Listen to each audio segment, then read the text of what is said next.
And good morning, everybody. This is Dr. Sonia with Covenant Pediatric Wellness Center, and welcome to our November webinar. So today we're going to be talking about food allergies and sensitivities and how that relates to complex kids.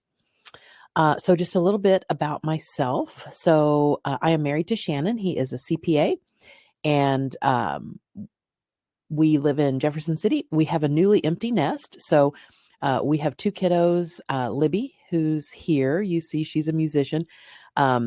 She lives in Kansas City now. She's a music director for School of Rock in Blue Valley, Overland Park area. We also have Rowan. He is a sophomore in college now. He goes to school at Millikan University in Illinois, and he is a theater costume design major. So both kids are super artsy and talented, and we love that. So, we couldn't just have an empty nest, right? We had to adopt a puppy. So now we have Ozzy. This was him as a little guy. He just turned 1 last week. He's a sheepadoodle, and he keeps us hopping. So we're sort of an empty nest, right? All right, so let's talk about Covenant and the things that we do here. So our real focus is complex kids. So we work with functional nutrition, biomedical interventions, neuro-focused chiropractic, craniosacral therapy to really get a window into a child's brain to figure out what is getting in their way. We also have a pediatrician on staff as well.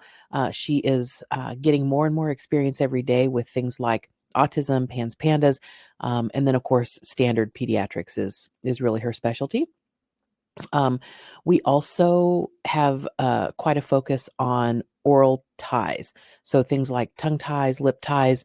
We offer a comprehensive evaluation for oral restrictions. So if you are concerned about your infant, your toddler, your child, even if yourself as an adult, we can help you with that for sure. And then our early beginnings program focuses on prenatal and pediatric chiropractic.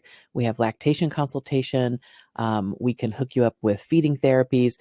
So while we really focus on kids and pediatrics, we do have doctors who will see the whole age span. So if you are an adult and you need chiropractic, we're your place. So we also offer massage therapy as well. So, all right. So now, when you hear me say a lot the phrase complex kids, so I just thought I would cover what I mean by that. So it can be something just very obvious, like a child with autism, a kid with PANS, PANDAS, but it can also be, things like ADD or ADHD. It can be things maybe that aren't yet named, behavior problems, language and socialization challenges, maybe some sensory processing problems, oral restrictions, retained primitive reflexes, or what I call square peg, round hole kids.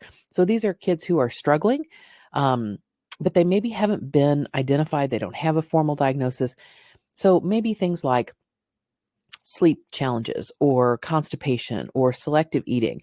So things that are a challenge but don't rise to the level of a diagnosis. We love those kids because those are the easy ones. We can turn those around generally pretty quickly and avoid a diagnosis altogether. So at Covenant, we believe that there are no bad kids and that there are no purposeless behaviors. And so we work very hard to get to the root of what is causing their challenges. So why do we care about food allergies or sensitivities? Well, food can be medicine, food can be poison. And I have a feeling that a lot of parents are waking up this morning after Halloween last night thinking, oh my gosh, why did I let them have Skittles? Or why did I let them have Sour Patch Kids, right? Diet is a powerful intervention, and what you feed your kids matter. It matters a lot. Food allergies and sensitivities can affect behavior. It can affect sleep. They can affect digestion, immune system function. So it's critical. And many symptoms that we see in complex kids generally have some sort of physical or metabolic basis. And that is generally the root cause. We just have to dial in on that. And that's what we're very good at here. Through physical exam, through the history taking, and through the labs that we choose to do with each child, it really helps us figure out what is getting in that child's way. So let's talk about food allergies. So there is a difference. We have allergies and we have sensitivities, and we're going to talk about each of those. So food allergies trigger an immune system response. So the body mistakenly identifies that food as a threat, and it releases chemicals like histamine, for example, to fight against that threat. Generally, we have immediate symptoms. So what you stereotypically think about, things like, your tongue swells up, or you get hives immediately, or you have trouble breathing, usually it's immediate. But the body is very good at compensating. So very frequently I will test people and they will come back with a severe allergy to something, milk, for example. And they'll say, well, I drink milk all the time and I don't ever have a symptom. But what will happen is once that person stops having exposure to that allergen for a period of time, and then they come back and maybe they cheat or they accidentally ingest something, what that particular allergen was, then is when they have symptoms and they'll notice that.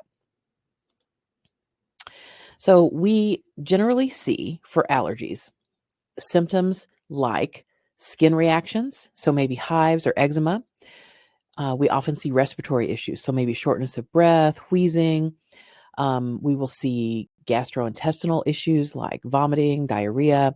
Sometimes we see anaphylaxis where the tongue swells or the eyes swell, the throat swells closed, and it becomes a medical emergency. But food sensitivities are different. So remember, allergies are related to an immune response, but sensitivities, which are also known as intolerances, don't involve the immune system. They involve the digestive system. So whatever digestive issue might be at play. So maybe it's a lack of digestive enzymes to fully break that food down. Maybe it's a reaction to a food additive or a food dye. Maldigestion is very common in kids on the spectrum. And so while allergies are immune system, sensitivities are a digestive issue. And symptoms are delayed. And that's what makes sensitivities hard to pin down, because it could take up to 3 days from the time the child had that food until they have any sort of response or reaction. So delayed symptoms that might be stereotypical, maybe something totally out of left field. So it could be as straightforward as, bloating, belly pain, headaches, but it could be other things like behavioral changes, hyperactivity, irritability. Those kinds of things are pretty common in our kids. So again, bloating, abdominal pain, headache, fatigue, and then digestive complaints, gassiness, diarrhea, sometimes constipation, things like that. We also see things like joint pain, what I call brain fog or lack of clarity. And then particularly to complex kids, we will see behavioral manifestations. So tantrums, spaciness. Sometimes when kids have had a lot of exposure to the foods that they're sensitive to, they won't sleep as well. Sometimes they will have a reduction in their skills. So maybe, at school they have trouble paying attention. Maybe they lose some language skills temporarily. Irritability, just they become difficult to deal with. And sometimes it is absolutely related to food. So when we compare and contrast these, what we're seeing, again, with allergies, it's an immune response. Sensitivity is not an immune response, it's digestive. With allergies, generally, the symptoms are immediate. With sensitivities, remember, it can take up to 3 days. Allergies often are severe. Sensitivities they can be severe, but in a different way. And generally, they're more chronic. But both can significantly affect behavior, mood, sleep. So it's really important for us to get in there and figure out what is going on. Many times when families come to me, I will ask them, have you ever been able to correlate a food with a behavior? And many times they'll say, oh my gosh, for sure. Every time he has an avocado or every time they have gluten, we see X sort of symptom. But there are sometimes when there is no correlation. It doesn't seem to make sense because remember, sensitivities can take days to show up. So it's really hard to make that correlation. So sometimes, things like food diaries help. Sometimes all we can do is test to figure it out. So let's talk about some common reactions, foods that cause common reactions in kids. So we definitely see gluten. Gluten is a big deal. That's been well documented, especially as it relates to kids with autism. So gluten is in wheat, barley, and rye. That is the only thing that gluten is in.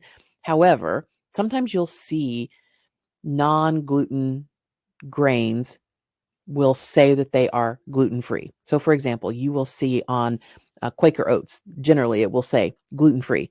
It's not because they were made gluten-free. It's because they're naturally without gluten, but they are sometimes processed in a plant that also processes gluten. So there could be some cross contamination. So with gluten, what happens is it creates what we call an opioid reaction. So it gives the same sort of response that an opiate drug would give to the body. And so because of that, generally kids really, really crave it, right? So they call it comfort food for a reason. And so symptoms of a gluten allergy or sensitivity would be things like craving it, right? It has a drug-like effect, and so they want more. But we'll also see physical symptoms like eczema, like colic in a baby. Chronic ear infections is another one. And then often we see GI symptoms like constipation, diarrhea, gas, bloating, belly aches. Very common to see behavioral symptoms in complex kids who are exposed to gluten. So we will see behavioral symptoms like an increase in compulsive behavior or obsessive thoughts. We'll see lots of self-stimulatory behavior. And because of this opioid reaction, generally these are kids who have a pretty high pain tolerance. And most of the time, not all the time, but many times, behavior is constant, not cyclical or sporadic. And I'll give you other examples where behavior might be more cyclical or sporadic. Dairy is another really common one. Really, gluten and dairy are our top concerns across the board for most complex kids. So dairy is anything from a cow. Dairy is not eggs. Okay, so eggs are sold in the dairy section, but they are not dairy. So this is anything from a cow. So it could be milk, right? Sour cream, cream cheese, regular cheese, ice cream, things that milk products are baked into, right? All of that is dairy containing. So the symptoms are similar to gluten, also an opioid reaction.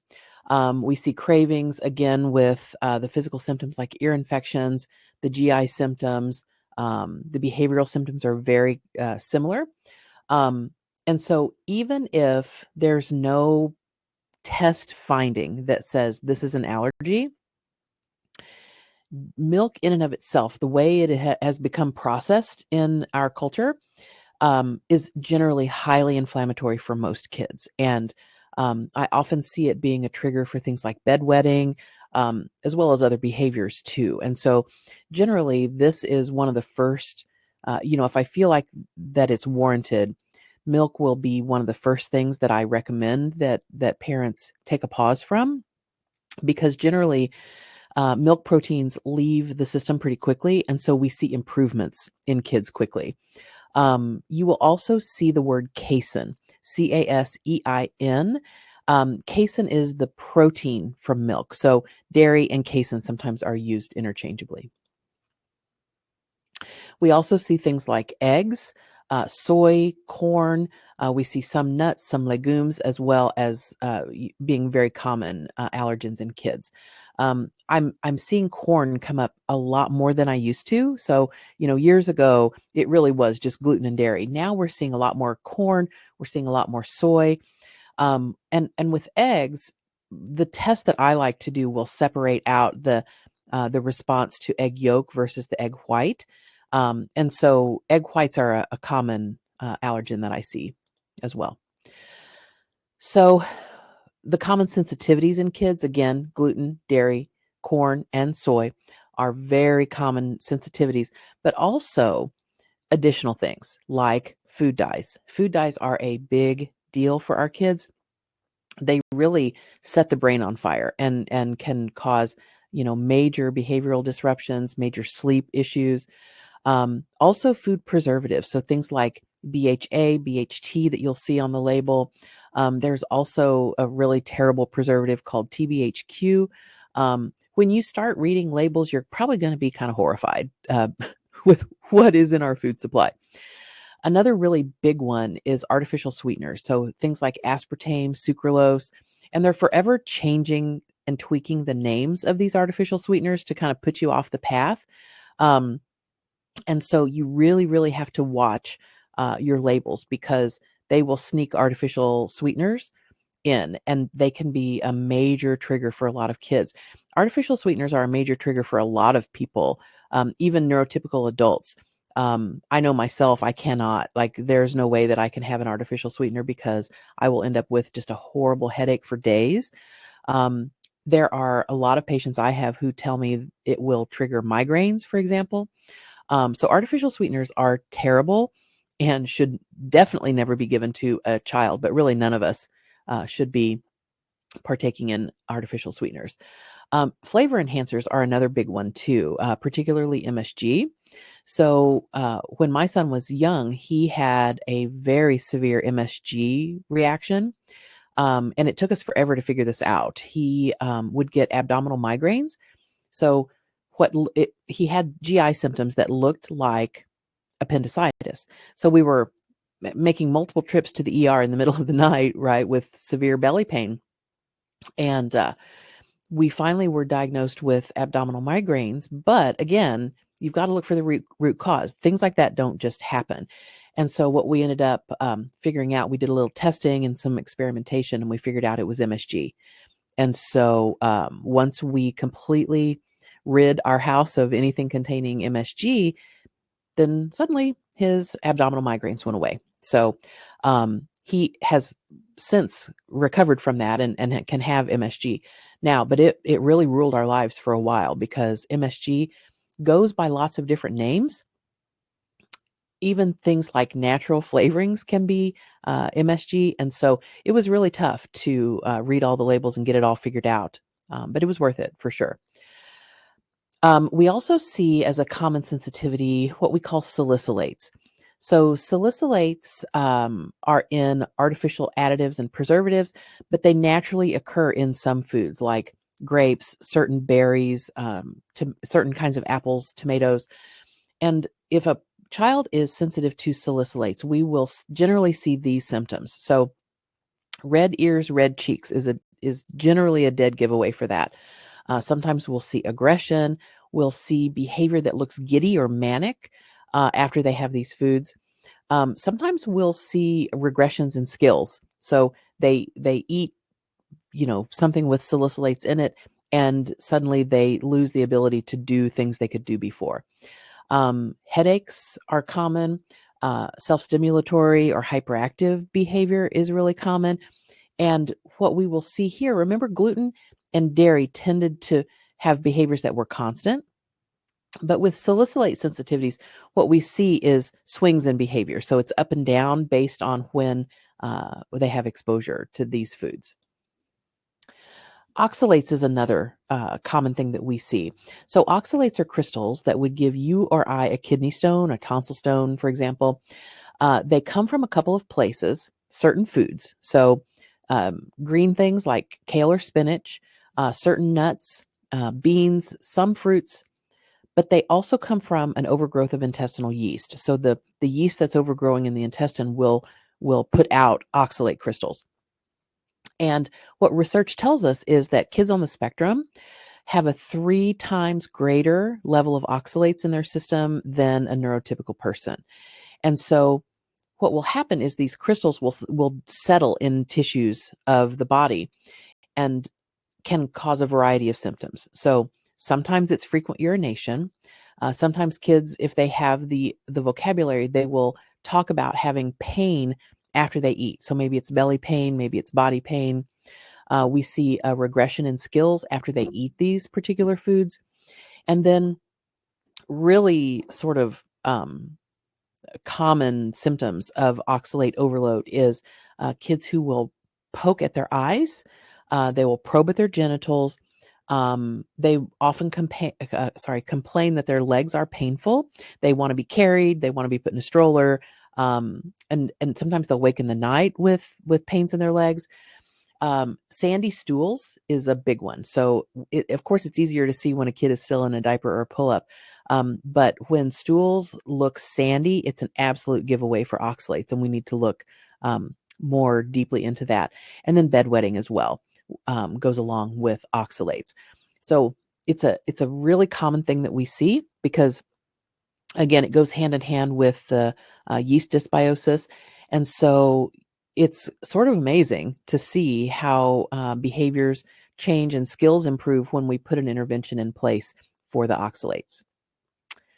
I also forgot to tell you at the beginning, if you have questions, definitely drop them in the chat or the Q&A box.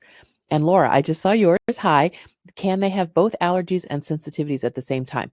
Absolutely. Sometimes it's to the same food. So when I'll show you an example of a test toward the end, but the test that I do looks at allergies and sensitivities both. And sometimes we'll see a person, maybe, for example, egg, maybe they have an egg white allergy. They may also have an egg white sensitivity. It can be one or the other or both. And sometimes if it's both, maybe it'll be a severe allergy but a mild sensitivity, or the other way around. Okay, so you've heard me say this before, that complex kids are vulnerable. They have a very common, similar list of biochemical issues, metabolic issues. So no matter what their diagnosis is, the things that I see over and over on history, exam, and labs is that complex kids have mitochondrial dysfunction. If you want more information about that, go to my website, thewhymatters.net. Go to the webinar series, scroll down to mitochondrial dysfunction, and that'll give you a lot of information. But basically, the mitochondria is the organelle inside the cell that is responsible for creating energy. So it creates ATP, which is the energy currency of the body. And most complex kids don't do that very well. They don't turn their food into energy very efficiently, and their Krebs cycle, which is what makes that ATP, does not work very well in many cases. We can definitely improve that function, but we have to go in knowing this is a very common situation for complex kids. It's also very common for kids to have very significant nutrient deficiencies. Even when they are very well-fed children, their chemistry often doesn't do with food what it needs to. And so kids will have nutrient deficiencies. They'll have immune system dysfunction. They'll have intestinal dysbiosis. So, they're not great at digesting. And often they will end up with a yeast overgrowth, a bacterial overgrowth, which promotes malabsorption. And then these are also kids who have poor detox pathways. So when you put all of this together, they're not great at digesting. They're not great at making energy. Their immune system is already dysregulated. And then you give them a food that triggers the immune system. They have poor detox pathways, so they can't pump out the toxins from, for example, artificial sweeteners or preservatives or the byproducts of bacterial and yeast overgrowth. So they really are quite vulnerable. And so when you suspect that maybe there's some sort of relationship with food to behavior, keep a food diary for sure. I know it's not easy.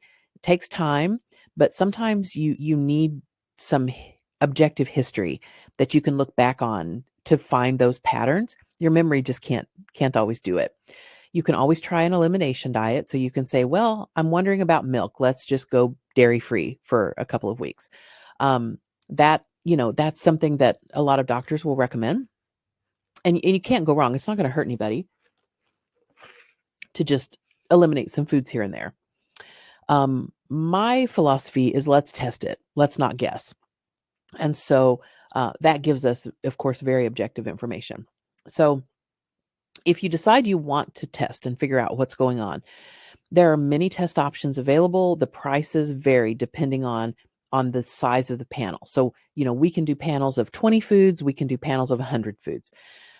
Allergies always require a blood draw, always. Sensitivities can be a blood draw, they can be a blood spot.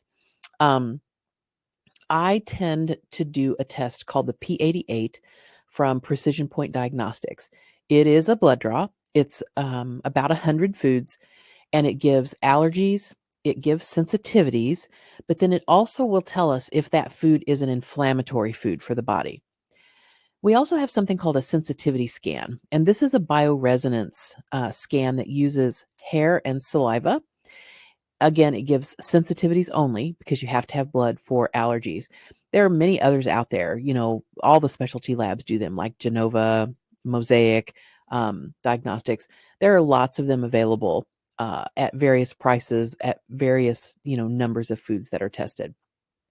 So this is an example of the P88 that I tend to do quite a lot. So over here, you see the food, and then you see this section tells us about allergies. So we have IgE, which stands for allergies. We also have what's called IgG4, which is a kind of a subclass of IgE. We have IgG, which is sensitivity, and then we have the C3D, which is inflammation. So this test will tell us low, moderate, or severe to each of these factors for each of these foods. So as you can see, it's very comprehensive. It covers all the big ones: gluten, dairy, some spices, eggs, all the different meats. So it's very comprehensive. Again, it does require a blood draw, but we were able to do that with almost all kids without a lot of trauma. So remember that what a child eats matters. It isn't easy to change the diet, but generally it brings huge gains. You have to really be mindful. I would say from a mom's perspective and a doctor perspective, whatever you can do to reduce or eliminate food dyes, artificial sweeteners, and preservatives. Absolutely the best thing that you can do, even if your kid isn't a complex kid. All of that just sets their brains on fire and sets them up for behavioral challenges, right? And if you're a parent of a complex kid and you're concerned, maybe you're not making progress as quickly as you think they need to be, and you want more information about whether food is a factor in their challenges, you can definitely get in contact with us as well. Hi, Haley. She says, would those tests be able to diagnose celiac? That is a really good question. So that would be a completely separate blood test. So we can do a celiac panel that will tell us if a child has celiac or not. The test that I showed you may show a reaction to gluten, but it will not tell us if they're celiac. That is a specific panel that we can do via blood. Okay, so other questions that you might have before I let you get on with your day. So again, if you need to get in touch with us, we are always taking new patients, both on the pediatric side and the chiropractic side. You see the website there and our phone number, my email address if you ever have any questions. But yeah, we're always here to help. We're always taking new patients, and we're happy to answer any questions that you might have. You can always look on our website too. That gives some information. The other thing I want to tell you about is that we are hosting a Sensitive Santa event in December.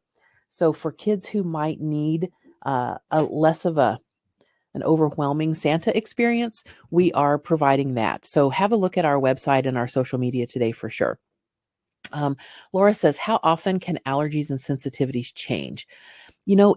So much of it hinges on intestinal health. So the more we do to heal the intestine, the more likely it is for these things to change. So it's pretty common for me to see that, maybe a child has a long list of sensitivities. We concentrate on improving intestinal health. We reduce inflammation. We improve their ability to absorb their food. We will also work on reducing inflammation and immunological response. When we heal that gut lining, then generally I see many sensitivities resolve. That happened with my son, for example. He had to be gluten and dairy free as a little one, and he had a horrible yeast dysbiosis as a toddler. And so once we really got rid of that yeast, we healed his gut. He was able to then eventually go back to gluten and dairy. He had a kind of a period of time where he could have it, but if he went overboard, then kind of that would tip his system over into having a reaction. So we would notice eczema and things like that. He's okay now, but we do see that those things will shift for sure. Well, hi, Teresa. Yeah, this event, it will be recorded and available as a replay within just a few hours. So you should get an email that says, here's the replay. If you miss that, you can go to my website, which is thewhymatters.net, and we host all of the replay videos there. And then you can also access all of any of my past webinars there as well, too. All right, so we have one more webinar for this year that will happen in mid-December. Looks like December 13th, I think. And we will be talking about mitochondrial dysfunction in complex kids. So I mentioned that today. There is mitochondrial dysfunction is a big deal for kids. And so if you're interested in learning more about that, that's what I'll be talking about in December. And then hopefully soon I'll be unveiling all of our webinar topics for the year of 2025. So yeah, so there we go. Thank you so much for joining me today. I hope you learned a little bit, and I will see you in December. All right, have a good day.